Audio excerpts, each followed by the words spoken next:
Welcome, Mizzou fans, to the weekly Zoom call for the Tiger Club of Kansas City. Our guest today is Kansas City Star columnist Blair Kerkhoff. Let's catch up first on a couple Mizzou news items. The annual golf tournament for the Tiger Club of Kansas City will be held on June 27th at Oakwood Country Club.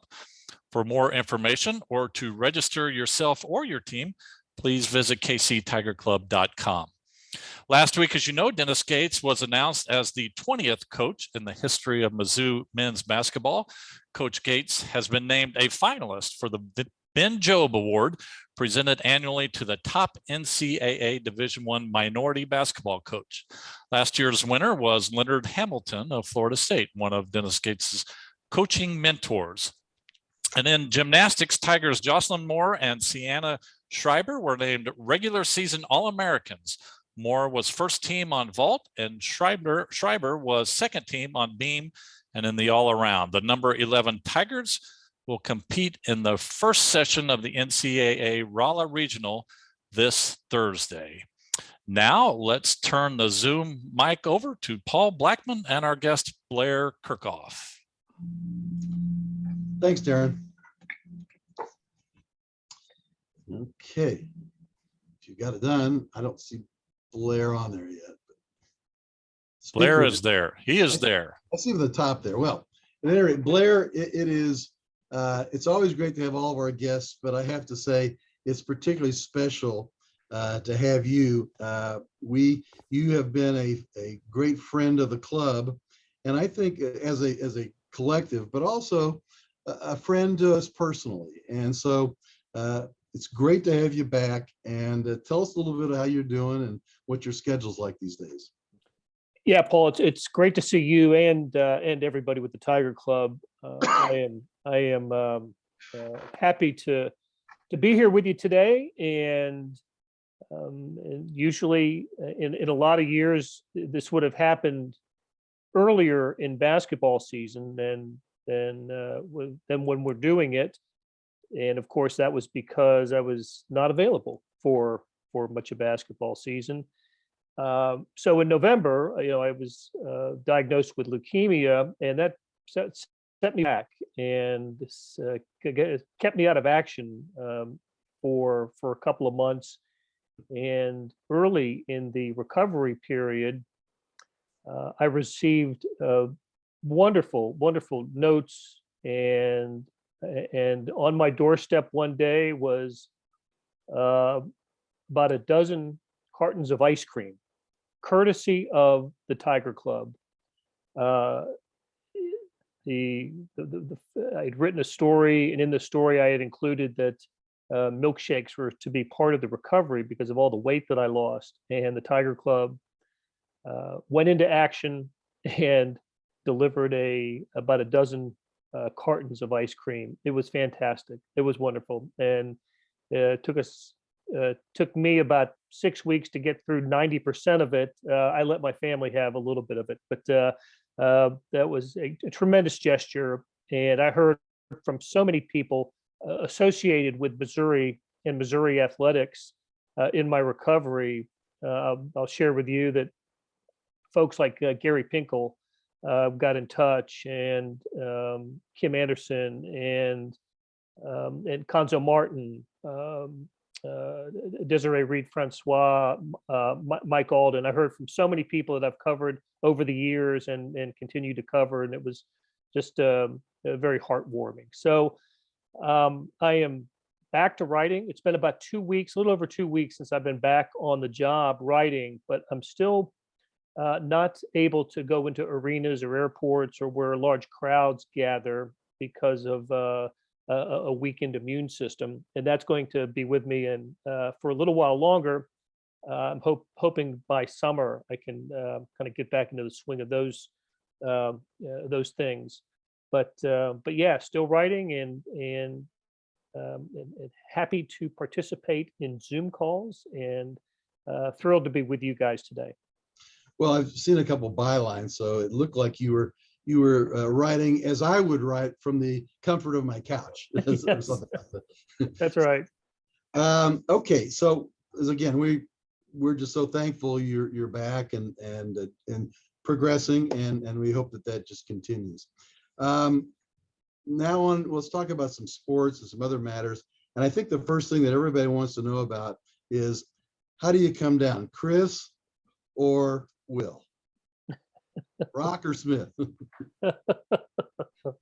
I was not watching that, but I happened to be on Twitter kind of while it was happening, while it was unfolding. I was working on some basketball stories, and wow, could not believe, I couldn't, it ticked me off that, March is basketball month.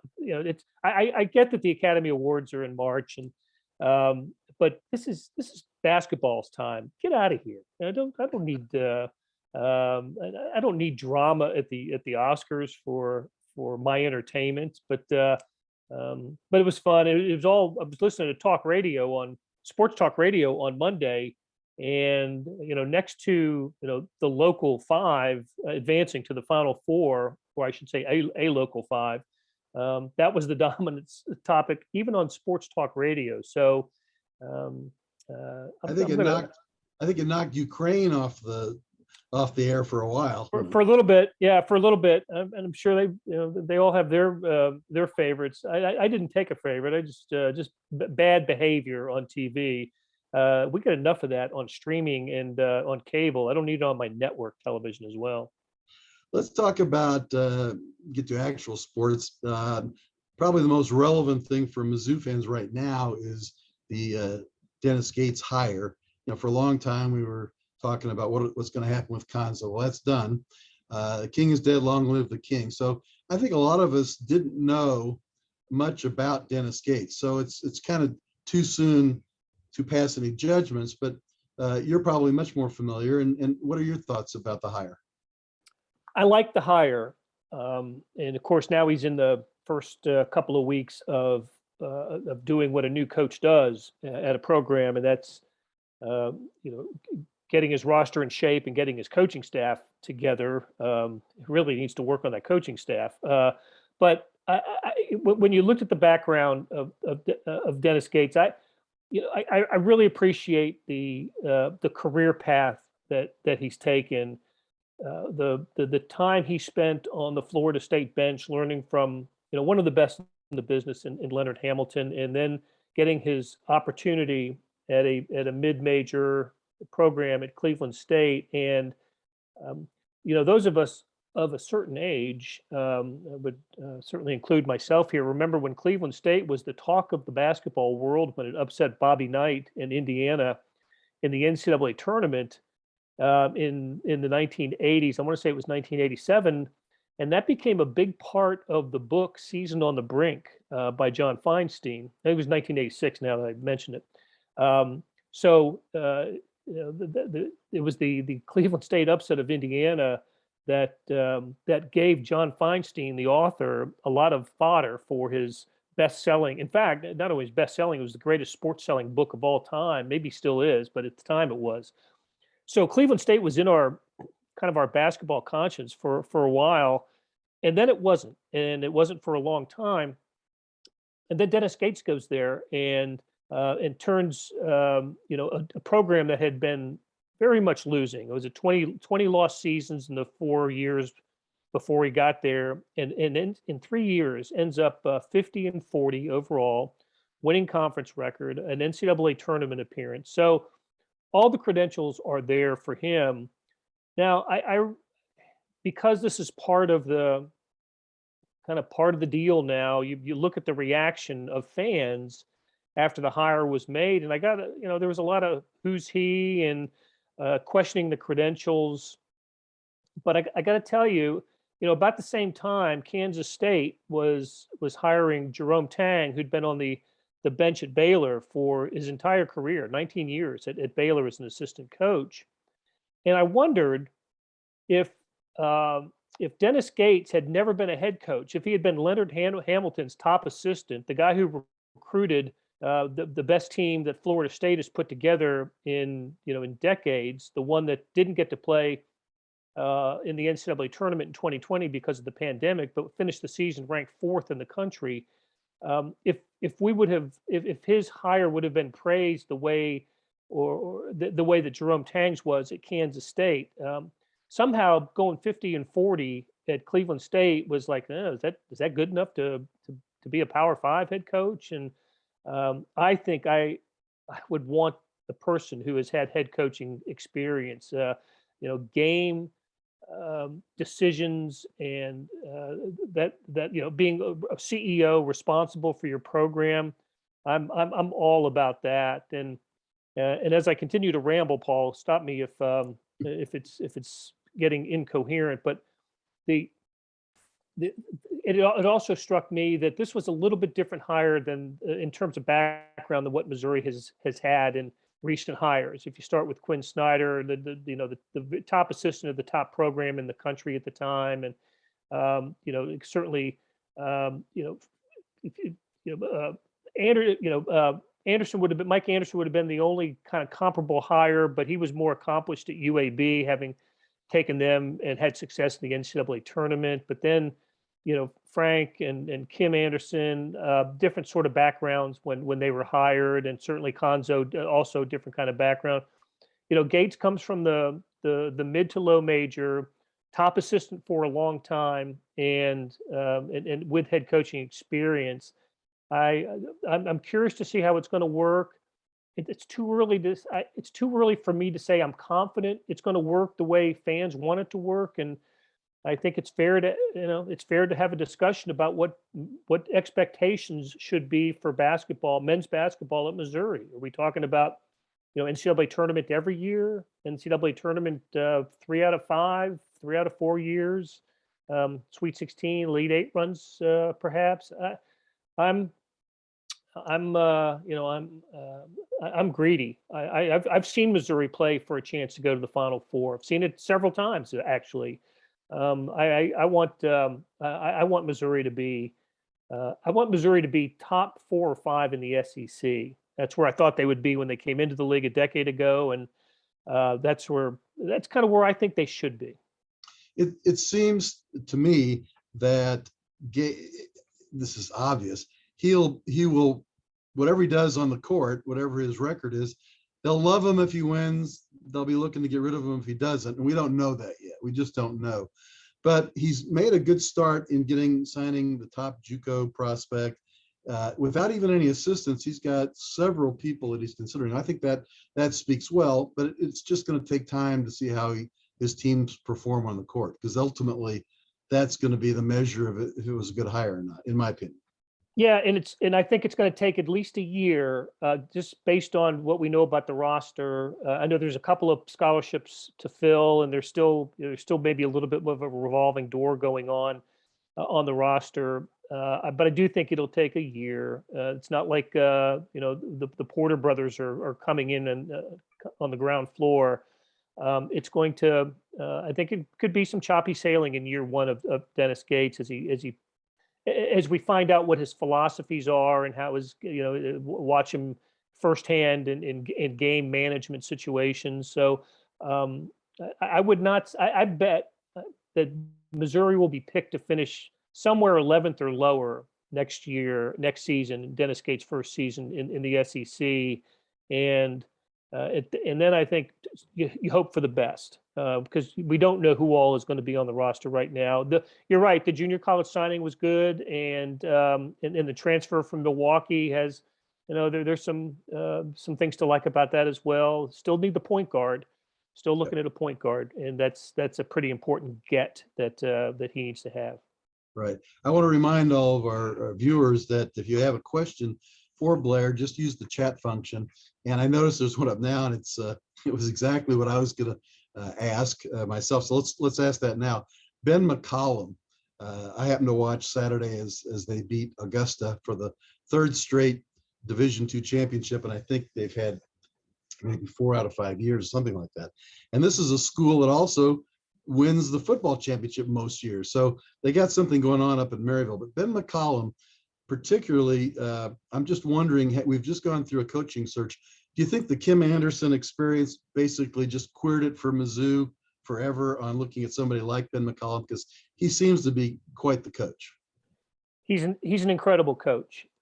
He's a coach who embraced analytics before many coaches did, including, top Division I coaches. So he was beating teams that were better athletically because what Northwest Missouri State was doing on the floor was just smarter, and they could get their offense and really confuse defenses with it. It sounds footballish, doesn't it? But that's how he was getting it done. And Northwest Missouri State takes a lot of open three-pointers. They make a lot. They're annually among the leaders in the country in three-point shooting percentage. And they shoot a lot of ones. They get to the free throw line a lot. So when you're shooting a lot of threes and ones, and your percentage on threes is as high as they are. They're over 40% as a team. That's how you get to be as good as he is. He's had offers to leave Northwest Missouri State, and Missouri, I think, probably a little bit too much of a the recent history with Cam would have some impact, even though Desiree had nothing to do with that. I can understand people being a little bit resistant to the idea of bringing in a Division II coach at a level like Missouri. And I'll be honest with you, in conversations that I've had with Ben, I'm not sure he is interested in coming into the Power 5 conference level. He once told me, and this was the year. We said that they've won the last three. Of course, that's over a 4-year period. The year that didn't get played was the COVID year when all the tournaments were shut down. 2020, they were 31-1 and would have won the national championship that year as well. They were a phenomenal team, and I went up there after that season to talk about that team and what his ambitions were.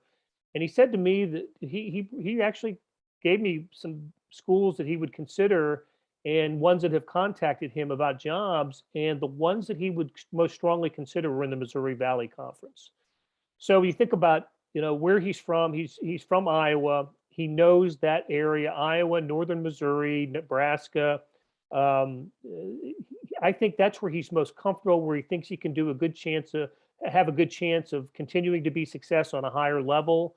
And it's not the shark infested waters of the SEC or the Big 12 or the Big 10.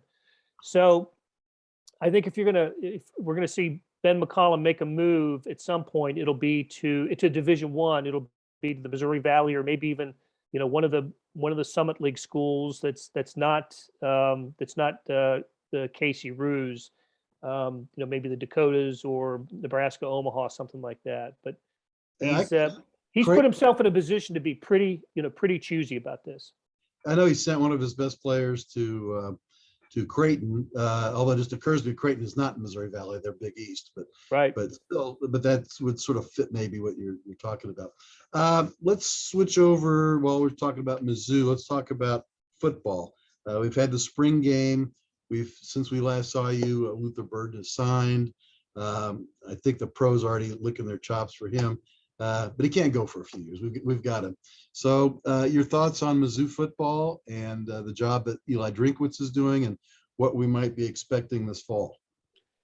Let me start by saying this. So I spent half of December in the hospital recovering from treatments, just bad reaction to treatments. And one of the nights that I was in the hospital was the night Missouri played Army in the bowl game. And listen, that didn't turn out. The result wasn't what Missouri wanted, and it was to lose to Army. To me, there's no shame in that. Army's very difficult to prepare for, and what Missouri was doing with their quarterback that night, basically changing of the guard at the position. The bowl game's the right place to do that, not the regular season game. Do it in a bowl game. So the reason I bring it up is I was having a miserable time in December with my reaction, and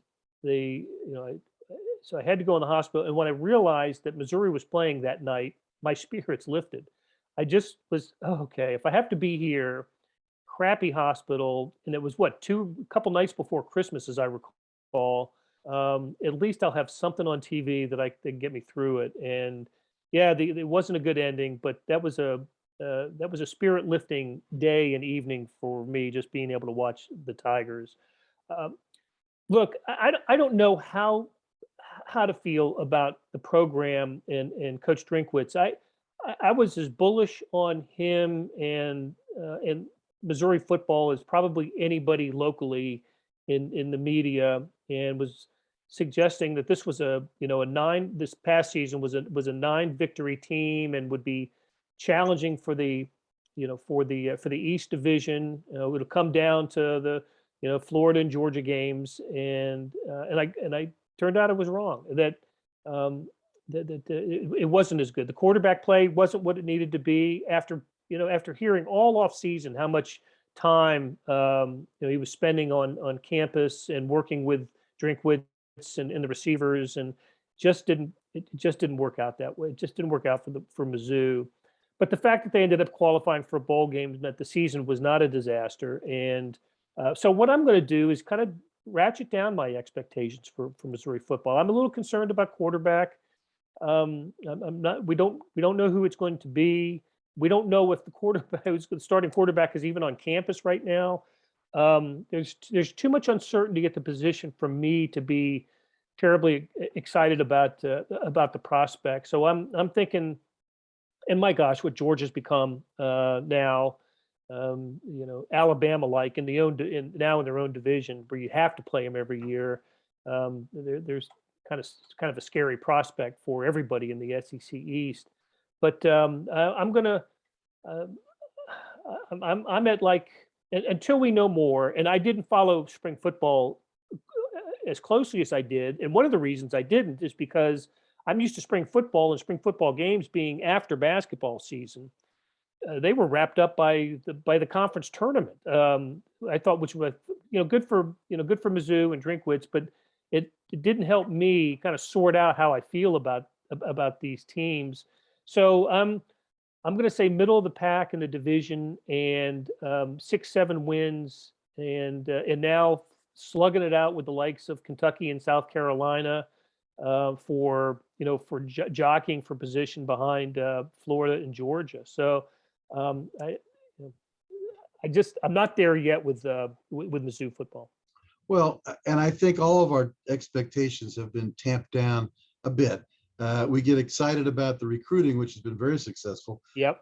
We haven't always shown it on the field, but would you say that we are, at least the arc is still good? The trajectory is good, even if this year isn't going to be a 9-win season. Yes, it is. I still think Eli's the right coach, and Elia, I should say. I think he prefers that. I think he's the right coach. He is. He still has the energy. I think he's a smart, offensive-minded coach. I actually like what Steve Wilkes did defensively in the game, in the bowl game, against a team that's really difficult to prepare for, and the numbers were way down, especially the secondary numbers for Missouri in that game were way down. So I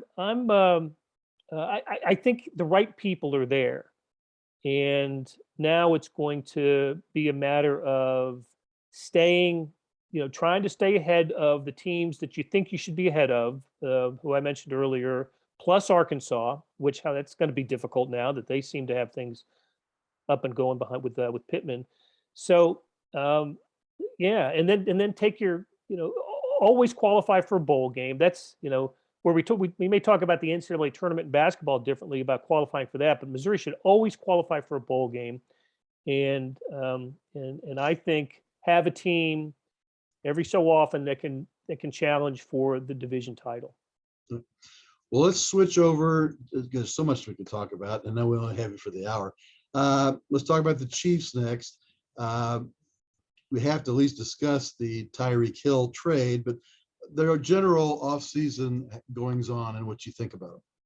Well, I'll say I'll start with this because I was finishing up a story just before we connected. Is Mark Donovan, the Chiefs president, who's basically the business manager of the Chiefs, is at the NFL meetings in Palm Beach, Florida, told a small group of reporters down there that yes, the Chiefs could explore the possibility of leaving Arrowhead Stadium someday and perhaps to a location on the Kansas side of the metro area. So when I saw that tweet, I said, "No, I've heard this before. What's to that?" And So I did what I always do when I see a tweet like that. I texted the Chiefs and said, do you want to comment on this? And they said, no, they don't want to comment. They want to let Mark Donovan's, interviewing with a small group of reporters in Florida stand. And so he said it, and I did, I find it interesting. A little bit of a news burst this morning about it, but I think it's also tied to the fact that the Royals have made their intentions known about exploring a downtown ballpark, and if public money, is going to go to the Royals for that, then the Chiefs want their share of public money as well, and this might be the first in a series of, I don't know, threats, or that's probably too strong a word, but stances on the Chiefs' part that they don't take the great experience of Arrowhead Stadium for granted, that it costs to do business at that level, and I just found all of that interesting. As for Tyreek Hill, another quite the jolt when that happened last week. That had been the idea of Tyreek Hill leaving the Chiefs had been kind of whispered, but not even not barely whispered. And I think even people whispering it would have said no, they don't think it would happen. And then it happened, and it was stunning. We haven't seen a Chiefs division championship with Andy Reid without Tyreek Hill. Both have been around for Tyreek. The Chiefs started this streak of winning 6 straight AFC West titles when Tyreek Hill was a rookie. People forget; they think it's all Mahomes, but the first 2 of these AFC West titles happened with Alex Smith at quarterback, and Tyreek Hill's first 2 seasons with the Chiefs. He's a pretty important part of what they do, and he is something that that not many, if any, teams have, and that is just a unique talent. His skill set is something that no other player has. His not just his straight line speed, but his ability to stop and start and cut. He's developed his route running, and his hands have been excellent. And it's the Chiefs got weaker when they traded for Tyreek Hill that day. Since that's happened, though, so much has happened with the Chiefs, the players that they've signed, and the salary cap space that's been cleared, and then not to mention the 5 draft picks they got back from the Dolphins in exchange for Tyreek Hill. And what that does, I believe, is it keeps the window of opportunity open longer for the Chiefs because they're going to get younger with this trade. I think they could have gone all in again in 2022, could have signed Tyreek Hill for the numbers that he wanted, but at some point Tyreek Hill was going to leave the Chiefs, and if he had left the Chiefs after 22 or 23, I think he would have crippled the team financially. It would have crippled the team financially, and we'd see a Chiefs team starting over. And this way, they don't have to start over.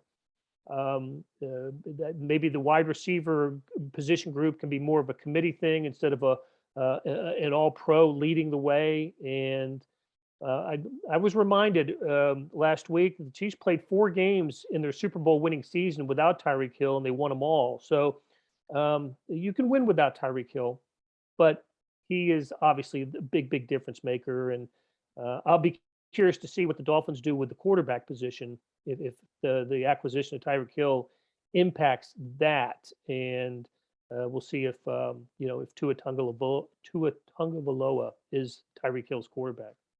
I think too that people forget that Tyreek is not in his early 20s, and at some point, we're maybe not this year, maybe not next year, but he's going to start slowing down a bit, and I think his trade value will be commensurately down, and so the Chiefs, I think, sold high right now.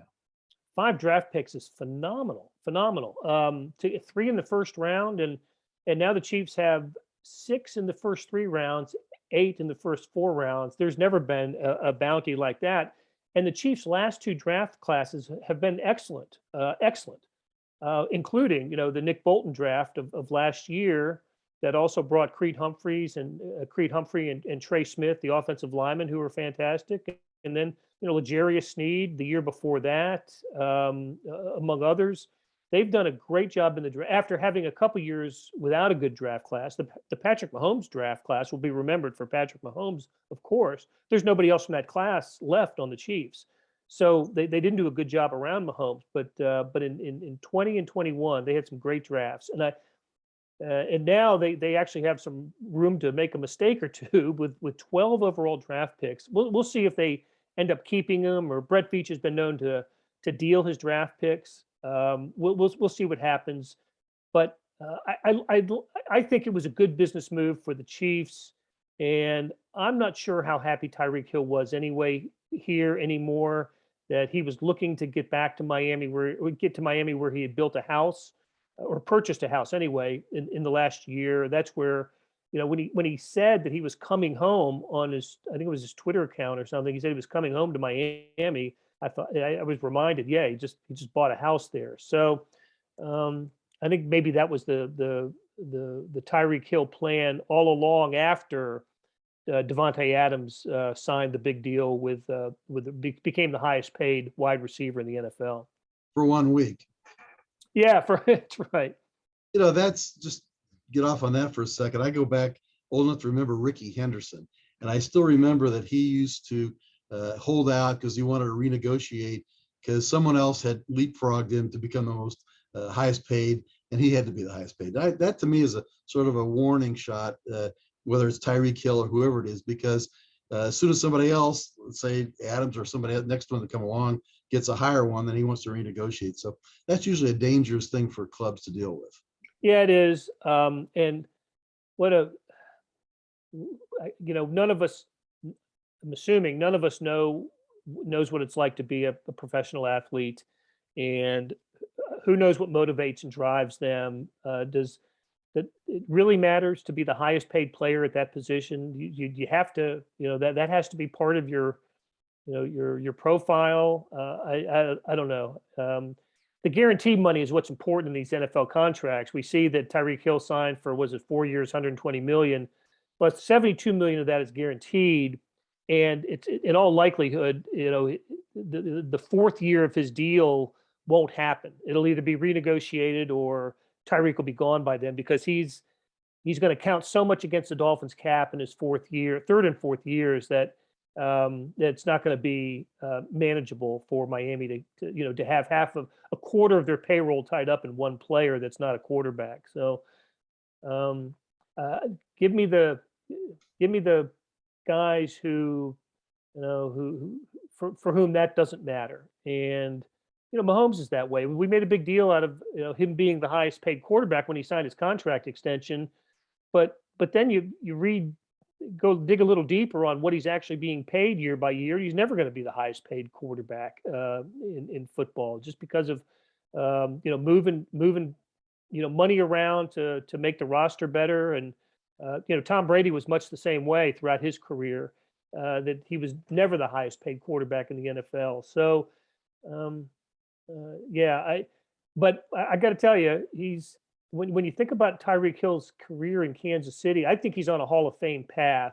And from a Kansas City sports standpoint, there aren't many of those guys that have come through here who started their careers in Kansas City, became the star, and then continued here for a while. Not in our lifetime. You go back to the '60s Chiefs and all those guys did, but I'm just in the Truman Sports Complex era of Kansas City sports. Derek Thomas would be one, maybe. Well, Brett, of course, but and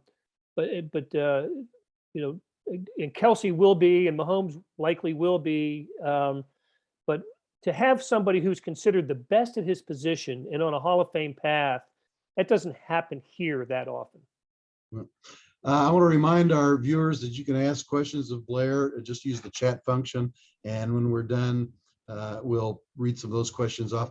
One last thing on the Chiefs before we pivot to the Royals. You're obviously aware that our competitors in the AFC West have gone to great lengths to improve themselves. Do you still feel bullish about Andy Reid's ability to take that on and win another division, or are you worried about it?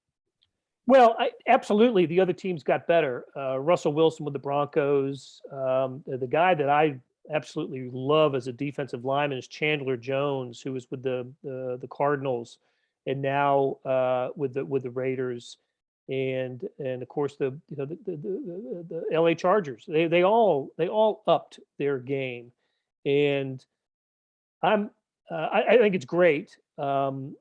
Those AFC West games, are all of them are going to be prime time games for TV next year, and I wouldn't be surprised if if all four teams ended up somewhere in the 10 9-10 victory. That would bring the Chiefs down and bring the others up. But the division was pretty good last year. We were a couple of plays away from three AFC West teams making the playoffs. If the Chargers and Raiders had tied that final game, and instead the Raiders ended up winning it in overtime. So yeah, but as much as those other teams have improved, the fact that they gave up a lot for the players that they received. Two of those three teams, I know Denver's one of them. I can't remember between the Chargers and the Raiders what the other one is. Don't have a first round draft pick this year. The Chiefs have two, and again, they are loaded with the draft. So if there's a closing of the gap, which I expect there will be, and between the Chiefs and the three others, I think it'll begin to widen again pretty soon. The Chiefs are just well positioned now to extend their success with with Mahomes and Andy Reid for a while, and I think the others went sort of all in on their acquisitions in the offseason, which I don't blame them. You're in a division and one team has won it for 6 straight years. You feel like you got to do something. Although that never happened in the AFC East when the Patriots were running roughshod over the Bills, Jets, and Dolphins. They never seemed to do much to mount a threat. But the Broncos, Chargers, and Raiders have, and more power to them. If I had to pick the division, though, I'd give the Chiefs. It wouldn't be 50% to win, but I think I'd give them the highest percentage of chances to win the division next year. Yeah. Well, let's talk to their partners across the Truman Sports Complex parking lot. Let's talk about the Royals. Couple of things immediately come to mind. The return of Greinke. I don't know if that means Carlos Beltran's coming soon too, but what are your thoughts about Greinke? Bobby Witt Jr. we've got to talk about, and just in general, what do you forecast for the Royals this year? Yeah, I'm. I guess they were already playing today, right? When we started, I think they had an early game today, and so maybe I'm thinking of something. Anyway, I think it's great that when spring training started, you kind of knew what the line, you knew what the starting 9 was going to be, or the starting 8 anyway, and because you didn't know who the opening day pitcher was going to be, but you knew every position, and that includes Bobby Witt playing third base. No position battles coming in. I don't even think there's much of a roster battle among the position players. I think that's kind of established now too. The pitchers, I still have some questions with the rotation. There's a lot of candidates. I mean, to me, it goes 7, 8 deep with the rotation candidates. I'm a little less optimistic about the ability of the Royals starting pitching than others seem to be. I know all the draft picks made the 2018 draft class all have been up, and they've got major league experience now, and we should be all excited about Singer and Kowar and Lynch and others. I wish I had seen more from them in their appearances last season, and maybe the off season will help, and they're all on the doorstep of being terrific, or just somewhere between average and terrific, which is what they need to do is get the Royals through 6 innings and then turn it over to the bullpen, which I do think is shaping up nicely now with the acquisition of Garrett from the Reds, Stallmont and Brents, and Barlow, the closer. I think the bullpen is really shaping up, but I'm not putting all my chips in on the Royals. Just let's get back to 500, right? I think there were 74 wins last season, was 74 and 88, perhaps something like that. Let's get to 500 and see where things stand, and let's go from there. Um, I love it. I love the Greinke acquisition. It's gonna be great for those young pitchers. I should have included Hernandez in that too, and Heasley to be to to have somebody like that. Look at his work ethic, and I found it interesting that Greinke has made it a point to watch the other pitchers work out at spring training and to take mental notes of what he's seeing. So um, um, I think the Royals will be better. Absolutely love the line. I do love the lineup. First base has a little bit of a question to me. Carlos Santana or Dozier or O'Hearn. I just don't know if they got what they want there. But how can you not like Lopez at second and Mondi at short if he can stay healthy? And then Benintendi, Taylor, and Whit Merrifield in the outfield. And Salvi, of course. I think that's a lineup that has Gold Glove players, Silver Slugger type players, and all stars as well.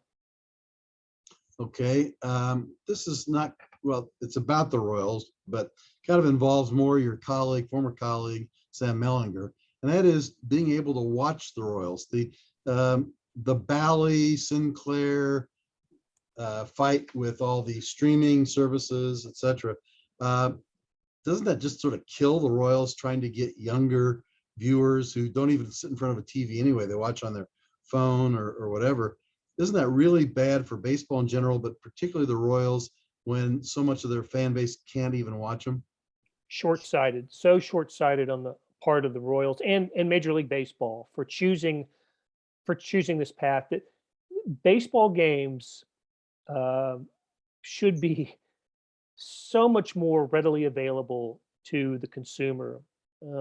This is maybe one of the biggest changes in my lifetime as a sports writer is the fall of baseball as the national pastime. And look, it's been decades since the NFL has passed baseball up as as the most popular sport in the nation.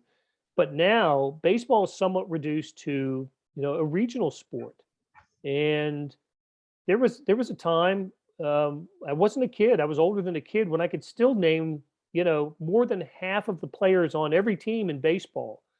And you don't do that anymore. You don't follow the game that way, and it's hard for it's hard for baseball to connect with younger viewers because of the younger audience, because of the pace of the game and the length of games, and then to make it unavailable to so many people because it can't seem to get streaming right, and it's over the air audience keep them happy. That there just needs to be such a better game plan. Now I'm so old school.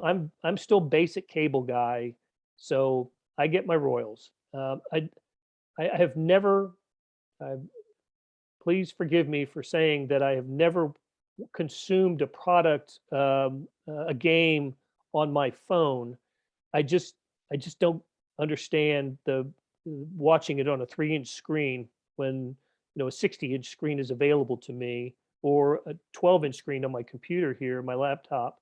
But we know that that's the way people consume the product, and you have to, just as newspapers have had to do, you have to respond to the way that consumers want to accept your product. Absolutely. Baseball's not, kind of like newspapers. Baseball is slow in the transition and alienating a lot of its younger people.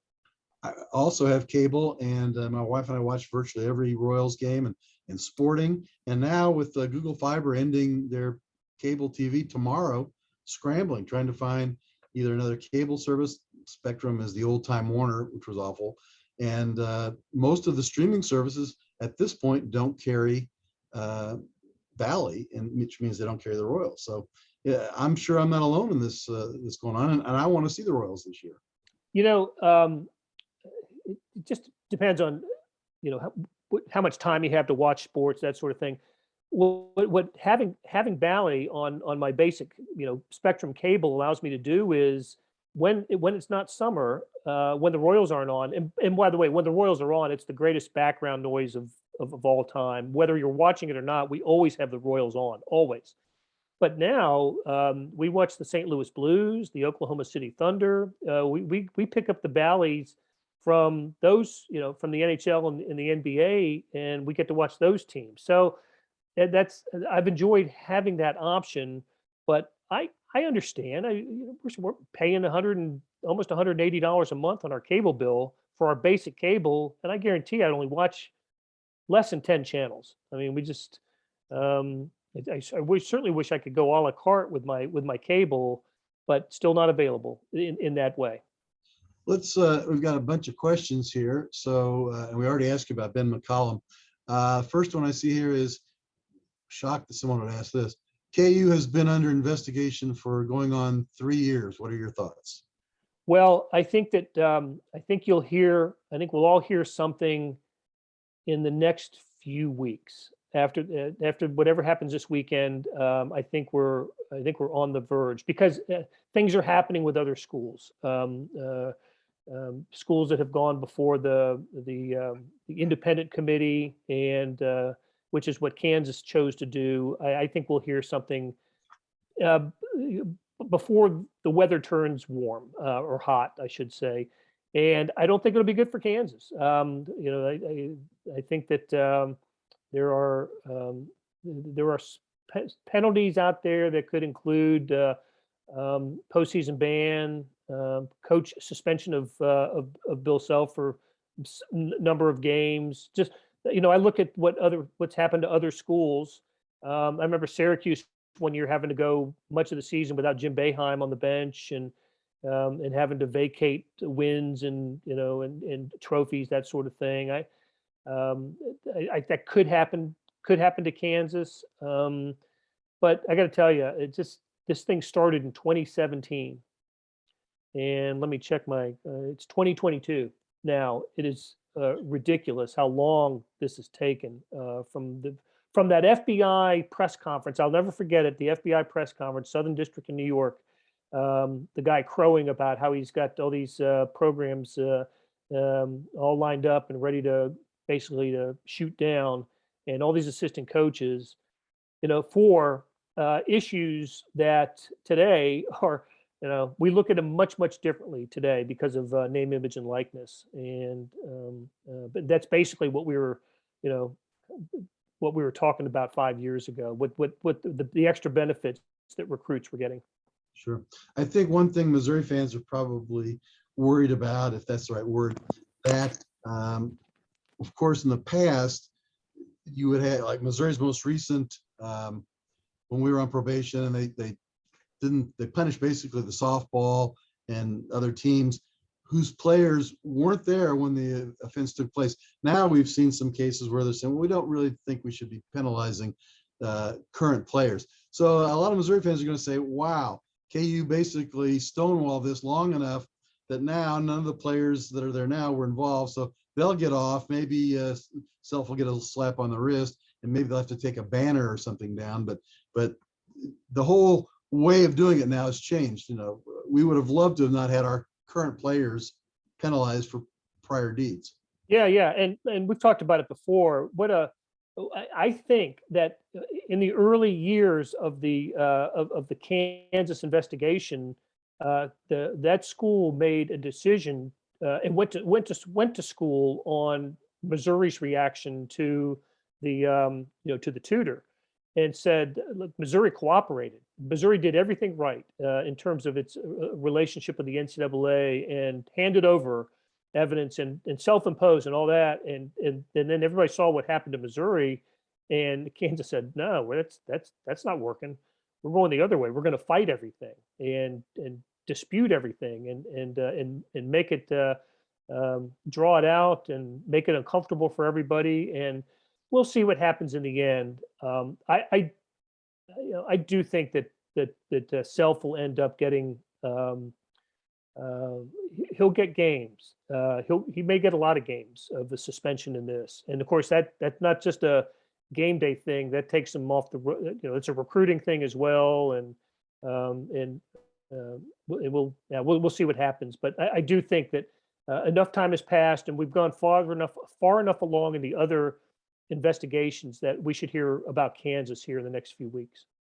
Next question asked, how do you see the men's and women's Final Four playing out? Boy, I didn't get to watch it. I just read about the UConn NC State game from last night. Double overtime. Double OT, and playing it in Bridgeport, Connecticut, but a few miles from UConn, which has one of the great fan bases anyway. Meanwhile, South Carolina got to go play its regional in Greensboro, and NC State got shipped up to Bridgeport. I thought that was unfair, but anyway, look, I did watch the Stanford Texas game, and I wasn't terribly impressed with Stanford, to be honest with you. I think UConn only won because it played in Bridgeport, and so maybe Louisville's the team in this thing. So let's go with Louisville on the women's side, and I think Kansas is going to win the men's tournament. I think they're going to beat Villanova, which has been affected by the injury to its one of its top players. The guy, terrible injury, Achilles tendon tear, and 35 seconds to go against Houston in the regional final, and it was just awful to watch. So he's out, leads the team in minutes, second leading scorer. I think that's going to disrupt Villanova enough to let Kansas win that game, and then it would be Kansas against the winner of Duke, North Carolina. And if it's North Carolina, then I just think Kansas can defend that team. I think Kansas can defend either team well enough. I think that's the biggest thing that I've seen in the tournament about Kansas in the postseason is just how well it's playing defense. They're not getting much of anything from Ochai or the Kansas Cityan, but they're still beating quality teams by playing better defense than they have all season. So how about that? Kansas wins the championship, cuts the nets, and then they get slapped in the face a few weeks later by the NCAA. It's kind of 1988 all over it, if you remember. Kind of is. Before you came here, but in '88, the pathway to the title was strewn with higher seeds getting taken out to make it a little easier path for KU. It looks like history's repeating itself. And of course, Larry Brown was out and they went on probation and they ended up with Roy Williams.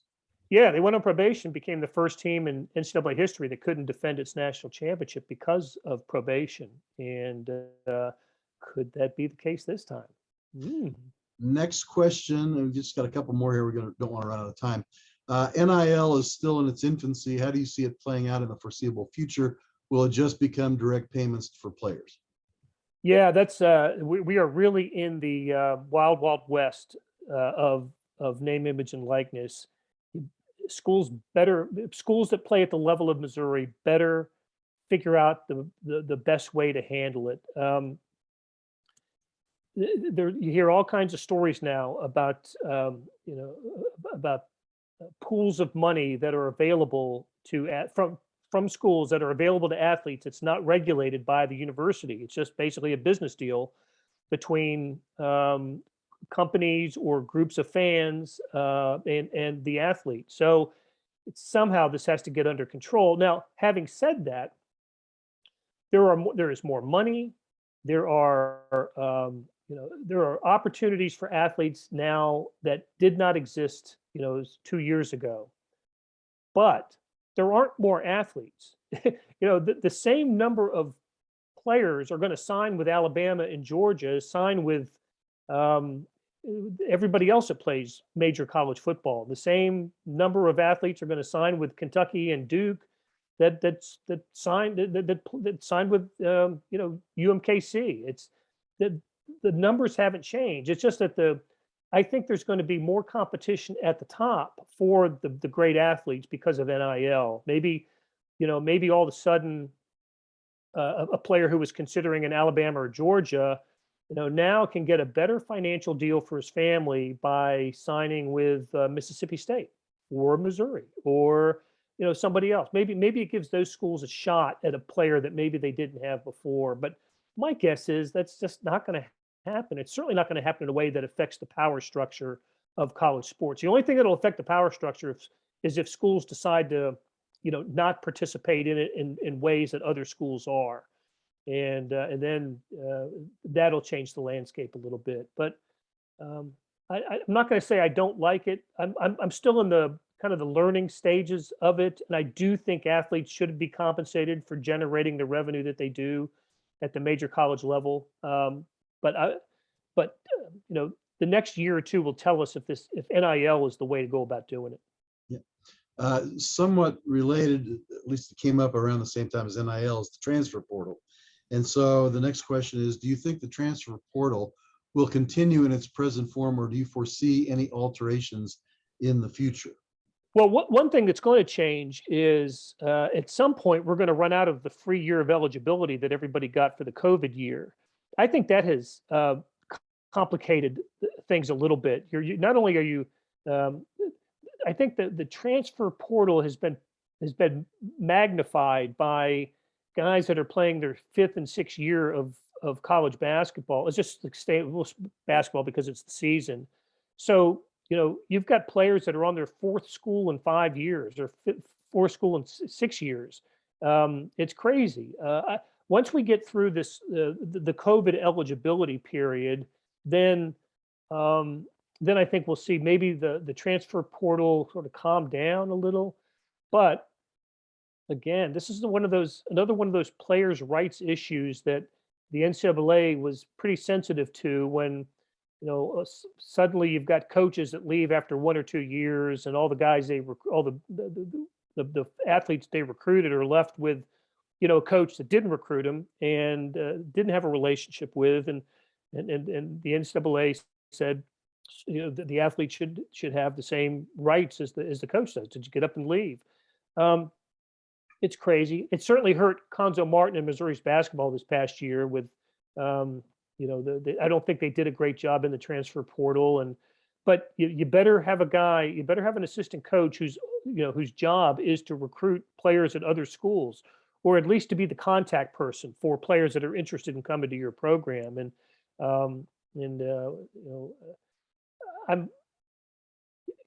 Kansas has benefited greatly from having Remy Martin, the Arizona State transfer, help them in the NCAA tournament. It seems like everybody has a couple of guys. There were Arkansas basketball this past year had 3 guys, I think, started at other schools. So you better play the game if you're going to compete. Last question, because we don't want to run over too long here. Is baseball's financial model doomed to failure? Well, let's put it this way. They've had this model forever, and baseball's trended downward for a long time now. And it's just a plain old fact that the only small market team that's won a championship in the last 30 years is our favorite team, the Royals. You just don't see others stepping up and doing it. Now, having said that, Tampa Bay's been one of the more successful franchises of the last several years with the small payroll, small market. Market's so small, they strongly considered playing half of their season in Montreal because they don't get support in Tampa Bay. I don't know. Does it make it less enjoyable for those of us in Kansas City when it's dominated by higher payroll teams? I don't like the 100-loss seasons, but I like to see the Royals build back and try to do it in a smarter way. And I do wish that baseball had more elements of salary cap and revenue sharing than that we see at in other sports that really do help level the playing field, in those sports. I mean, to see the Los Angeles Lakers possibly not make the playoffs this year with their roster and what they've spent, but can only spend so much because of a salary cap it's kind of satisfying to me. But it doesn't seem like you'll ever see that with the Yankees or the Dodgers. Blair, it is great to see you again. Looking well. Hope you're feeling as well as you look. And we hope that you'll join us in the fall. We hope to be back at the Westport Flea Market. We know you'd probably go for a good Westport Flea Market burger. So we're going to try to get there in the fall, and we hope you'll be able to join us, and we'll wish to join us. Sounds great, Paul. Thanks a lot to you and to everybody at the Tiger Club. Turn it back to Darren.